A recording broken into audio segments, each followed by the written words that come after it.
Hello everyone, in this video we'll talk about what's different in Dark Souls 2 compared to the first one, without any spoilers.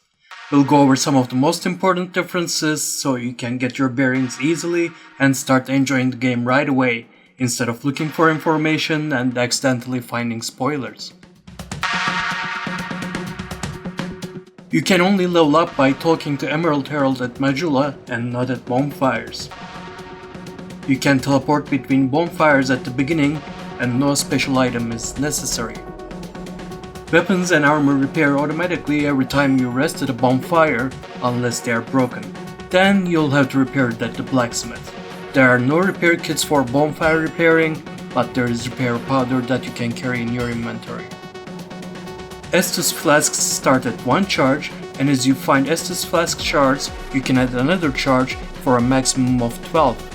Estus Flask power is increased by burning Sublime Bone Dust in Bonfire, which you'll find as treasure during your travels. Estus Flask power caps at 5. Your maximum health drops every time you die. That is, until you restore your humanity again. This drops caps at 50%, but you can lower this reduction by half with a ring you obtain relatively early on. Hard Humanity, the item you used to carry in your bag in first Dark Souls, is replaced with Human Effigy. There is no soft humanity. You are either a human or hollow. Killing a boss does not restore your humanity. You either need to assist someone else kill a boss or use a human effigy to get your humanity back. You don't need to be at a bonfire to use human effigies. However, if you burn a human effigy at a bonfire, this will stop multiplayer invasions and co-op for a limited duration. You don't have to hit walls to reveal secret areas, just hit the use key. Except for a few mobs, everything has a limited spawn count and will stop respawning once killed enough times. It's possible to increase difficulty level on an area by area basis by burning bonfire aesthetic on bonfire. This will also start respawns again in that area. This difficulty increase carries on to New Game Plus, so for example, if you have an area that's increased in difficulty and you start New Game Plus, the difficulty of that area will be New Game Plus Plus. It's harder to accidentally get to more difficult areas at the beginning, like walking into New Londa or Catacombs in the first game. Some zone progression has prerequisites. If you are curious about recommended progress route and Gameworld connections, check this link out, but beware of any spoilers. Like previous Souls games, a single stat increase during leveling up increases multiple stats derived from it, but typically one stat will benefit more than others. There are a couple new stats. First is Adaptation, which increases agility, which in turn affects the number of invulnerability frames during a roll, as to Drinking Speed and Poise. And second is Vitality, which increases your equipped equipment weight.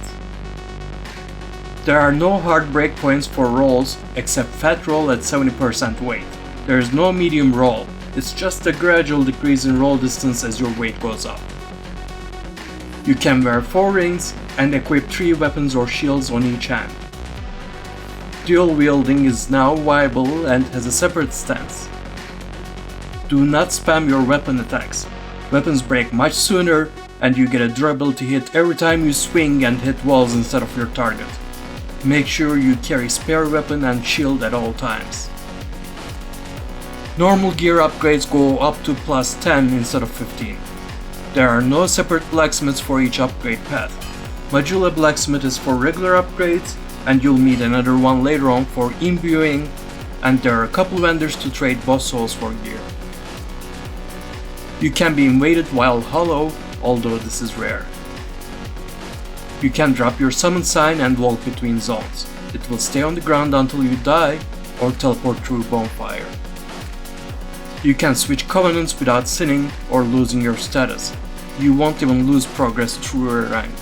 There are no stat requirements for covenants, but some require you to carry an item before you are allowed to join. I hope this video has been helpful. Please remember to subscribe and leave any comments. And most importantly, have fun!